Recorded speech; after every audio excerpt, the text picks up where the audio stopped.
प्यारे बच्चों, today we will be covering an expression of torque in polar coordinate. So initially we will be just having an idea about the diagrams. So let us assume a particle is having the rotational motion or circular motion. So this is x-axis, this is y-axis, and this one is the z-axis. So the particle is moving along the z-axis. So initially the particle is at point P. So this is the position vector, that is r vector. After a certain duration of the time, that is dt, the particle has moved to point Q in circular path. So this dr vector is the displacement vector, and this r vector plus dr vector is the position vector of the Q. And how this came to be r vector plus dr vector? By the triangle of the vector addition.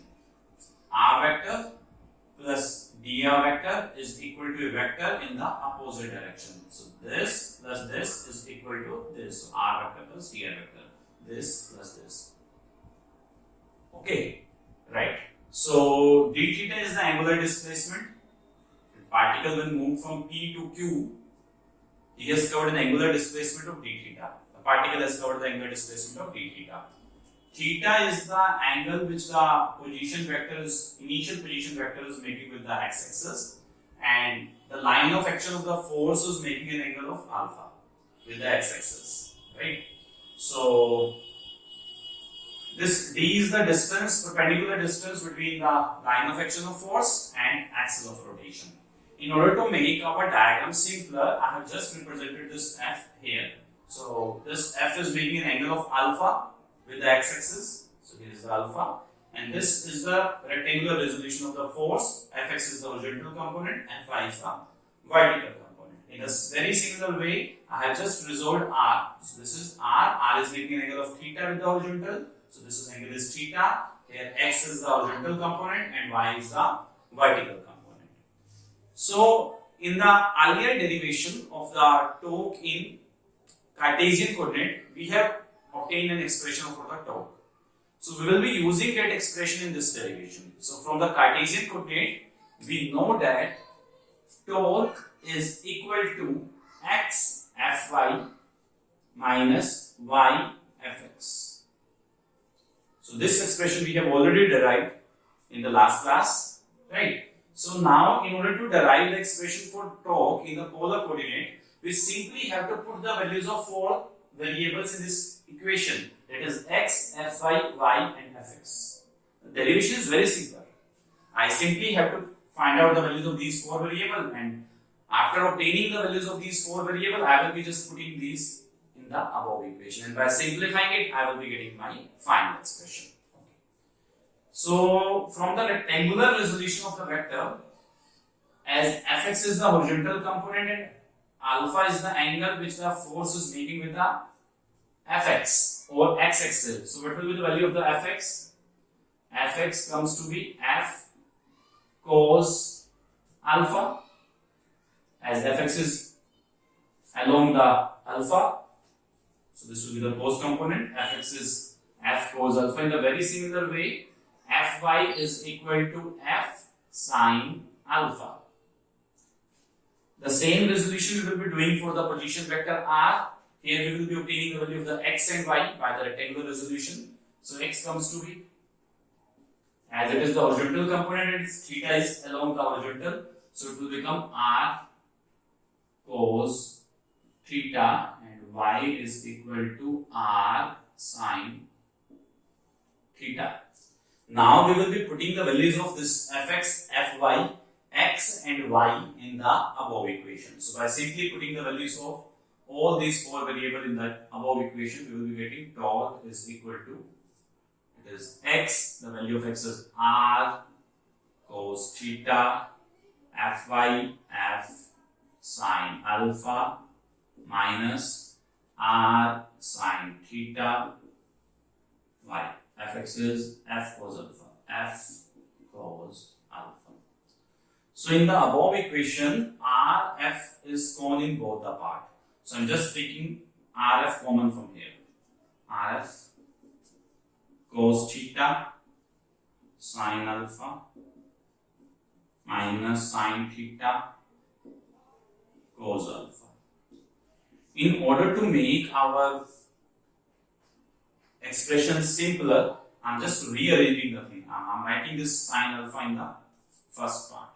So it will become RF sine alpha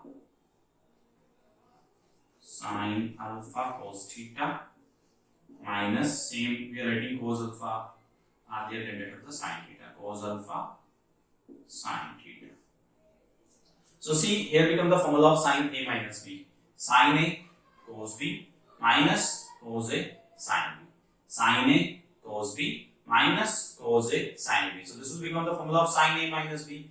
So it will become RF sine alpha minus theta by the formula of sine A minus B. Right? Now just go through this triangle. This let me mark this as point R, and this is the normal, this is N. So just go through the triangle OPR. If you just consider the triangle OPR, so in the triangle OPR, if you will just apply the exterior theorem, so sum of the interior angles is equal to the exterior angle. So which one is the interior angle? Phi and theta is the interior angle, and which one is the exterior angle?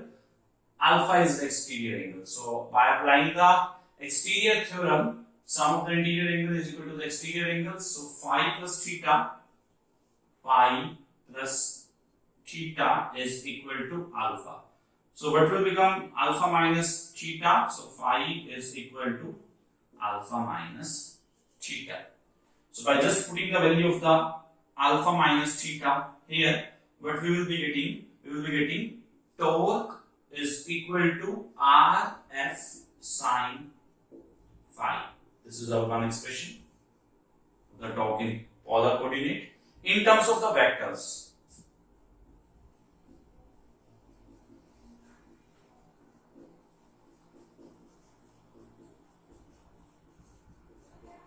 the torque vector is equal to R vector cross F vector, as phi is the angle between the position vector and line of action of force. So phi is the angle between the R and F. So in case of the vector terminology, we can write this expression as torque vector is equal to R vector cross F vector, because if you will be opening this cross product, the expression become RF sine phi, because phi is the angle between the R and F.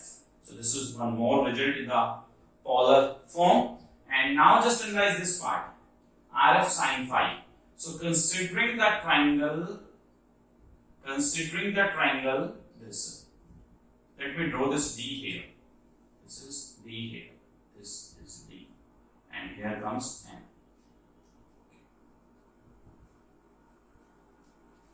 This D is the perpendicular distance. So by considering the triangle O and P, if you will consider a triangle O and P, what will be the value of the sine phi? Sine phi perpendicular upon hypotenuse. This is perpendicular and hypotenuse is R. So it is D by R. So we will be getting the value of the R sine phi. It is R sine phi is equal to D. So we will put the value of the R sine phi from here in this part, R sine phi. So we will be getting the third formula for the torque. It is R sine phi is equal to D. So it is torque is equal to F into D. That is the basic definition of the force which we have covered in the very first class. It is torque can be defined as the force and the perpendicular distance between the axis of rotation and the line of action of force. So this is all about the expression for the torque in the polar coordinates. I hope you have learned this derivation. In case of any query or doubt, you can give the message in the comment section. So goodbye.